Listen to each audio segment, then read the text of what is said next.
की minutes sign करने और उन्हें ऑनरेबल एलजी साहब के पास भेजने से पहले मैं उन पे यहाँ तबसरा करूँ, गलत होगा। मैं सिर्फ इतना ही कहूँगा कि कोशिश की गई है, जिस तरह हमने लोगों के साथ वादा किया है कि हम इसको थोड़ा सा रैशनलाइज करें। कोशिश ये भी की गई है कि कहीं पे किसी के साथ नाइंसाफ़ी ना हो। हमने वक्त इतना लगाया क्योंकि ये मुद्दा ऐसा है कि इसके साथ सियासत करना बहुत आसान है, और आपने देखा भी है। जो लोग कल तक हमें ताने दे रहे थे कि आप लोगों ने रिजर्वेशन पे कुछ नहीं किया, आज हमें धमकियां दे रहे हैं कि अगर ये हुआ तो हम एहतजाज शुरू करेंगे। कैबिनेट ने अपने तरफ से कोशिश की है कि एक ट्रांसपेरेंट और एक फेयर प्रोसेस जो है हम अडॉप्ट करें। अब मामला ऑनरेबल एलजी साहब के पास जाएगा। जब तक फाइल उनके पास नहीं पहुंचती तब तक इससे ज्यादा मैं इस पे लेकिन एक चीज तो है सर, क्या आप माने हम माने कि जो वो खत्म हो गया, आप जो मानना चाहें आप मानिए ना। हमने इसमें इससे ज्यादा डिटेल्ड एक्सरसाइज हम नहीं कर सकते थे। हर इशू को देखा गया, एक बार से ज्यादा इस पे बहस हुई। ये शायद तीसरी या चौथी मर्तबा है कि मामला कैबिनेट के सामने आया। 6 महीने कैबिनेट की सब कमेटी, हमारे सीनियर कुलीग सकीना यत्तू साहिबा ने उसकी अध्यक्षता की। हमने अपने तरफ से जितना हम कर सकते थे इस मामले को सुलझाने के लिए हमने किया। बाकी आगे देखी जाएगी। जो आपके दोस्त हैं, आपको सेटिस्फाई होना चाहिए, सर उनको सेटिस्फाई होना चाहिए जो आपके दोस्त हैं। मेरे दोस्त जो हैं, जिन दोस्तों का आप जिक्र कर रहे हो, वो शायद ही किसी चीज़ से सेटिस्फाई हो सकते हैं। ये उनके सेटिस्फैक्शन के लिए हमने नहीं किया। किसी एक आदमी को लगे कि ये उसके लिए है या उसको खुश करने के लिए है, ये उसकी गलतफहमी है।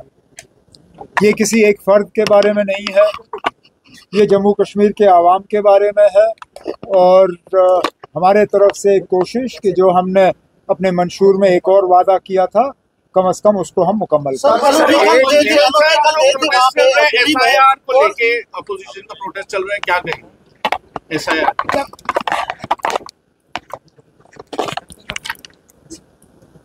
इलेक्शन साफ सुथरे हों, ट्रांसपेरेंट हों और किसी को शिकायत की गुंजाइश ना हो, ये इलेक्शन कमीशन की जिम्मेदारी है। अगर एसआईआर को लेके खदशात हैं तो इलेक्शन कमीशन को तमाम पॉलिटिकल पार्टीज़ को बुला के उन्हें समझाना चाहिए कि ये एसआईआर है क्या चीज़ और इसमें ख़तरा नहीं है।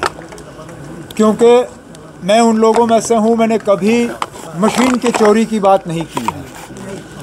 मैं आज भी नहीं मानता हूं कि मशीन के ज़रिए इलेक्शन में चोरी की जा सकती है, लेकिन ज़रूर कहीं ना कहीं इलेक्शन को मैनिपुलेट किया जा सकता है। अगर आप देखें तो एक हद तक जो यहाँ पे डिलिमिटेशन की गई वो भी इलेक्शन मैनिपुलेशन था। आपने एक पार्टी को खुश करने के लिए जम्मू में 6 सीटें बढ़ाई और बढ़ाई भी वहाँ जहाँ एक पार्टी को उसका फ़ायदा मिल सकता था। शायद इसलिए एसआईआर को लेके भी हमारे कुछ खदशात हैं। बेहतर यही होगा कि इलेक्शन कमीशन वाले जो हैं हम सबको बुलाएं और हमें समझाएं कि ये एसआईआर है क्या चीज़ और इससे घबराने की जरूरत है। माता वैष्णो दिल्ली गए थे और उन्होंने जेपी नड्डा से बात की है, वो आप कह रहे हैं कि वहाँ गुरुकुल बनना चाहिए। तो बने। मैं फिर अब आप कितनी बार यही सवाल मुझसे करोगे? किसने रोका ना? आप बनाइए गुरुकुल। आपने अगर मज़हब के बुनियाद पे सीटों का बंटवारा करना है तो उस जगह को रखिए माइनॉरिटीज़ के लिए। जो ग्रांट इन एड गवर्नमेंट की तरफ से मिलता है वो पैसा हम कहीं और लगा देंगे, हमें कोई एतराज़ नहीं है। जो ज़मीन वहाँ अलॉट की गई उस ज़मीन की कीमत आप अदा करिए। जो ग्रांट इन एड आपको मिलता है वो लेना बंद करिए।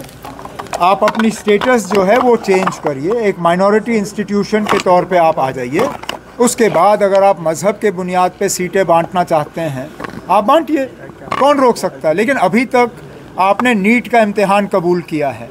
नीट के इम्तिहान में सिर्फ़ और सिर्फ जो है काबिलियत देखी जाती है, मेरिट देखा जाता है। अब अगर आपके बच्चों का मेरिट नहीं आता है, उसके लिए आप किसी और को कसूरवार कैसे ठहरा सकते हो।